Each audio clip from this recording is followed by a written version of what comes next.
Today, I would like to discuss with you what I feel regarding devotion and spiritualism. And it seems that I am standing on a bridge. One side of the bridge is devotion, and on another side, there is spiritualism, a bridge between spiritualism and devotion. I don't know what to select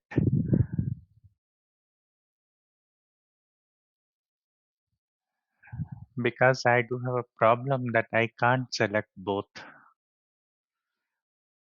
but I can't leave either also. Let me explain what I want to say to you.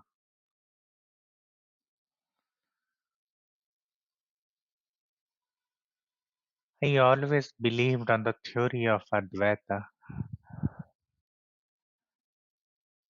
and it's not because that I have read the theory of Advaita somewhere. It's because I experienced Advaita. How I experienced? It is like the moment I felt there is something apart from my body in me. The moment I felt my existence lies apart from this body also. So this me element inside me became active. Or to say, I got more enthusiastic to search who is this, who is apart from this body. I tried to search a lot. I used my brain, my mind, my all the logical capabilities. I read many books, listened many gurus.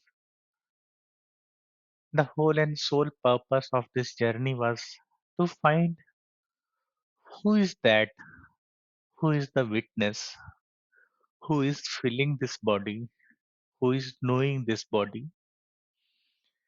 Because if there will be no witness, then I cannot experience the individuality of myself.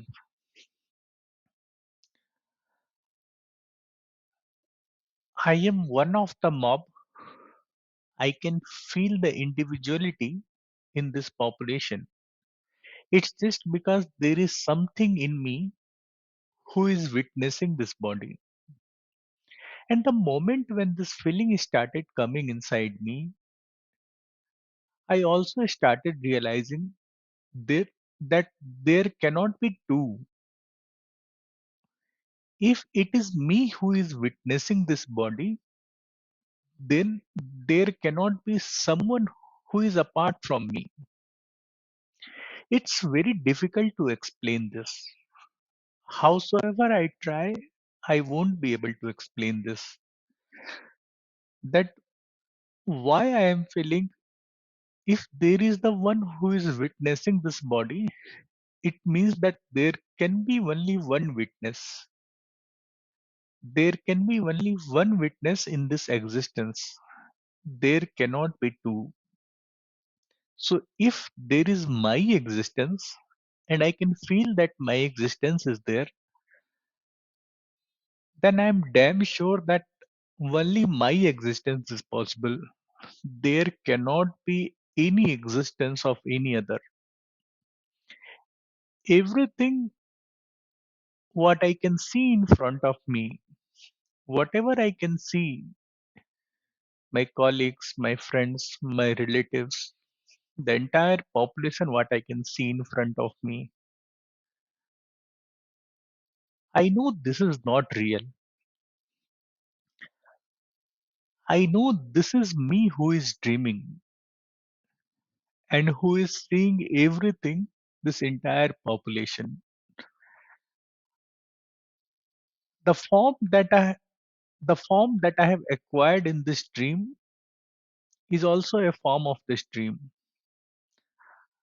I might not be the same, or my actual form might not be the same what I am experiencing now. Because if this world exists in my dream, then definitely I am also in dream. But I don't know where I am sleeping, how I get into this dream. I am damn sure that this is dream. And one more interesting fact is I started feeling this around 5 to 6 years before. And till that time, I didn't know that there is a movie called Matrix. When I started sharing this with my colleagues, with my relative, that this is something what I feel, they told it is a story of movie Matrix. And then later on, I saw it somewhat resembles, not completely, because there is a story of dream that like the world whom we know that is not real. That is the story. But there is no Advaita.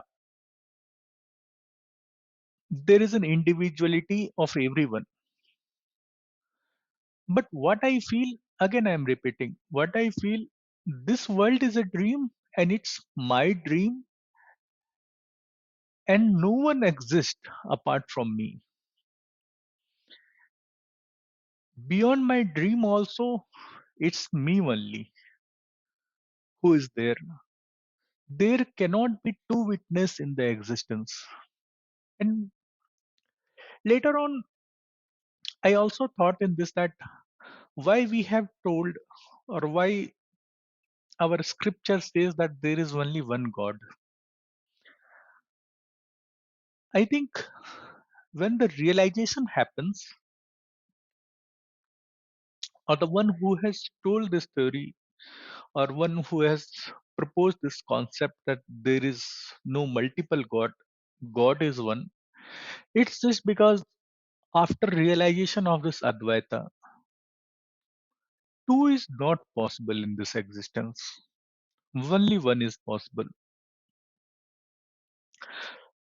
So, on a similar note, when I am speaking to you, who is listening? Who is listening? Whom I am speaking to?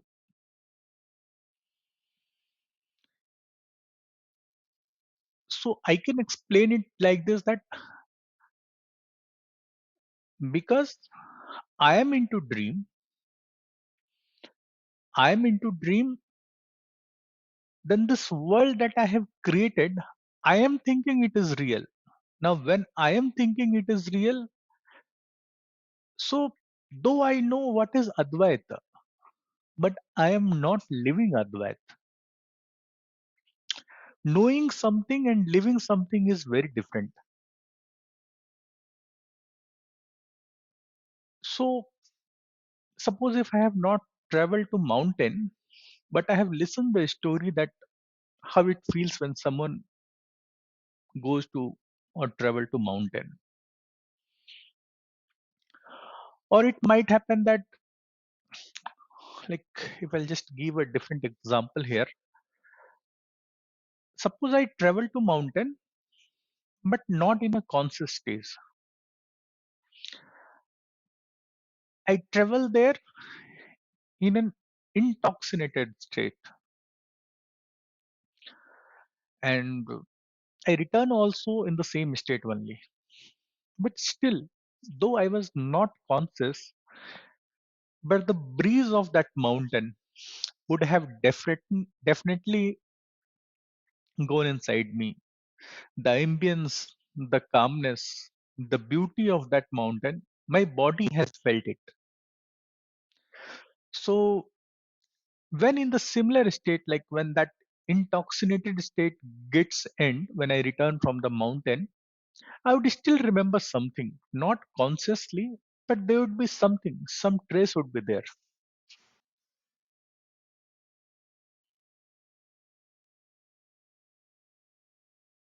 So that is primarily a difference between knowing something and living something. I know there is something which is other than this environment what I'm living right now, but I'm not living in that environment. So that is the difference between knowing Advait and living Advait. I don't know if I'm able to explain it in the same manner what I feel about the Advait. So people often ask this. So if the concept of Advait, what you are saying is right, or not only me, if the concept of Advait you have told to me or someone has told to me that okay, this Aham Brahmasmi, that I am the God, if that concept is right, then what is the difficulty? Why this dream is not breaking? Why we are not able to return to our original state?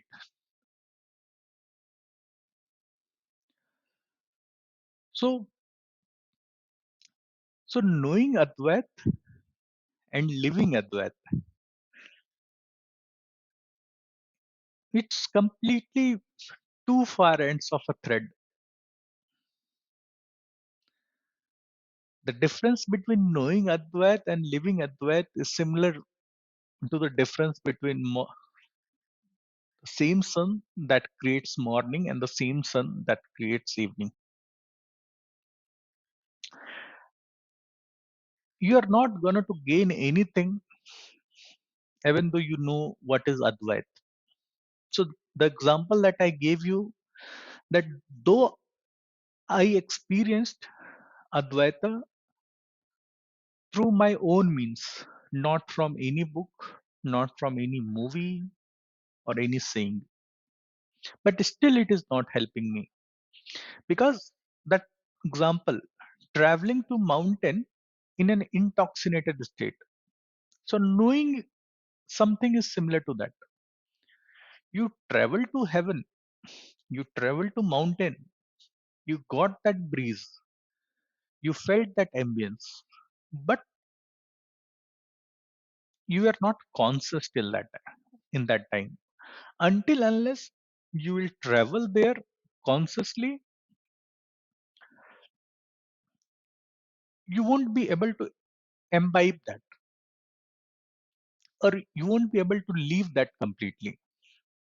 So I have an idea and some.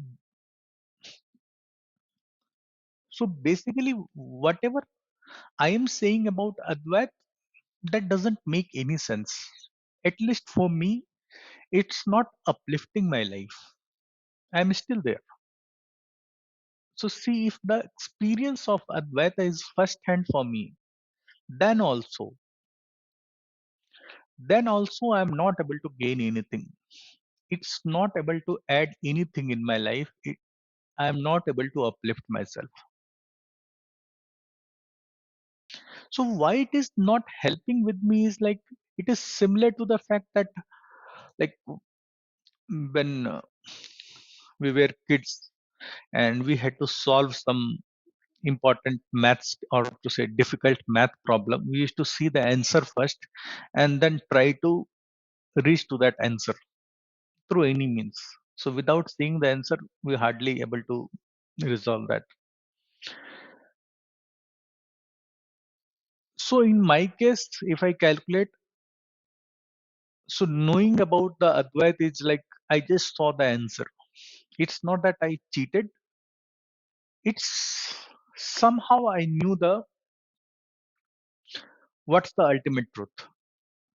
But since I didn't follow a certain path which is prescribed to reach there, it's not adding any advantage. So that's why if you'll just go back to the older Hinduism tradition, we had a proper path to reach the truth. You need to follow the brahmacharya, grihast, vanaprasth, then sannyas. After sannyas, you will achieve the truth. So in my case, I have not followed any of these steps.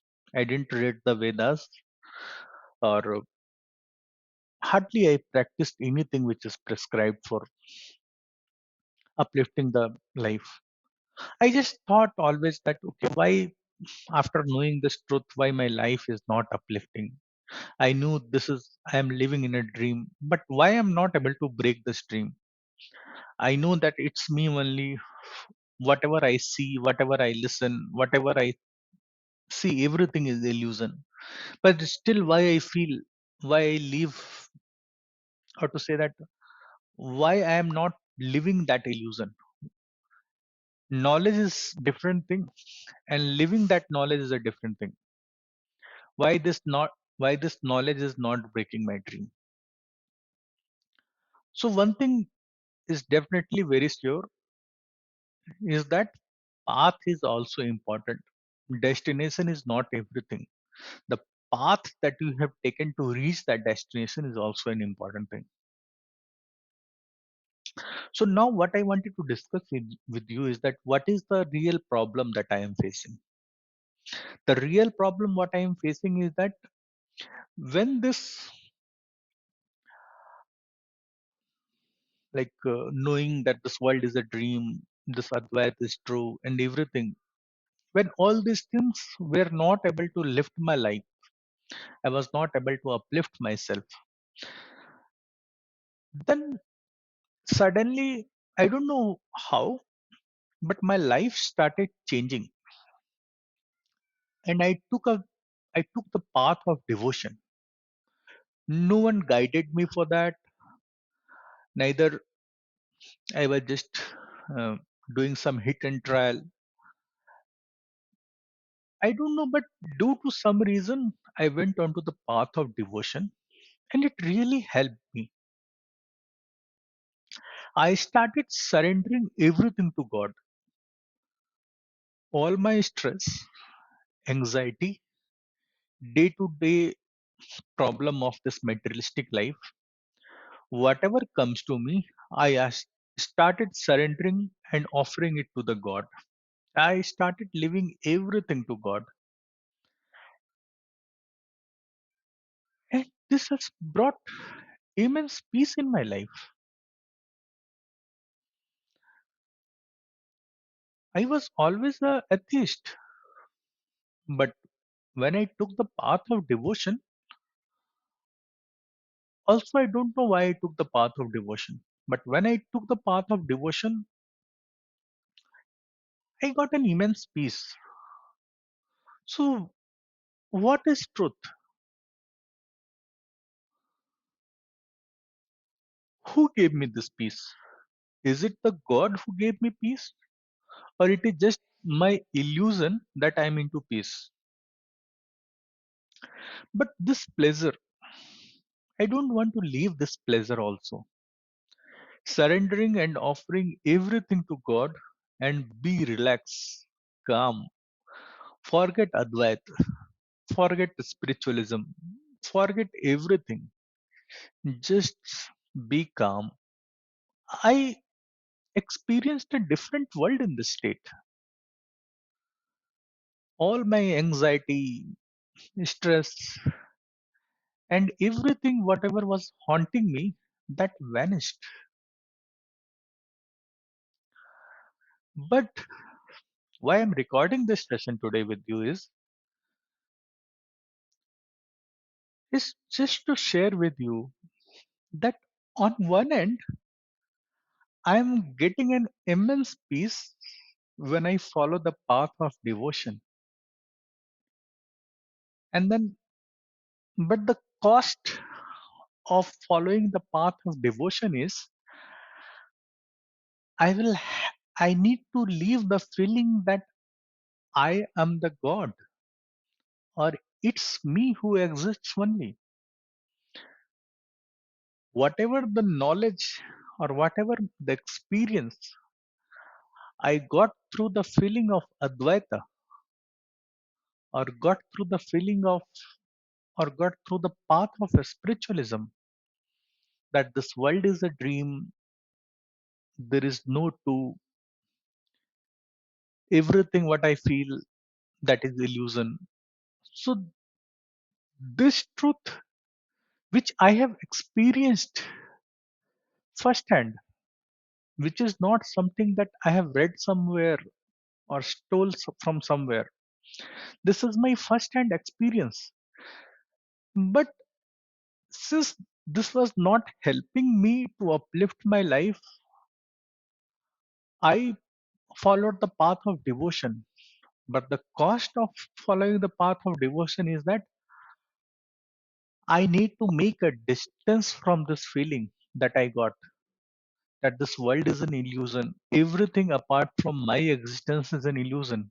Because if I'll not distance myself from this, then I won't be able to surrender to the God. Then whom? Because where I am going to surrender then? Who exists? If it's me, then there is no existence of God. That is Advait. So my primary tussle is the spiritualism and devotion. One is giving me knowledge, but not pleasure, and another one is giving me pleasure.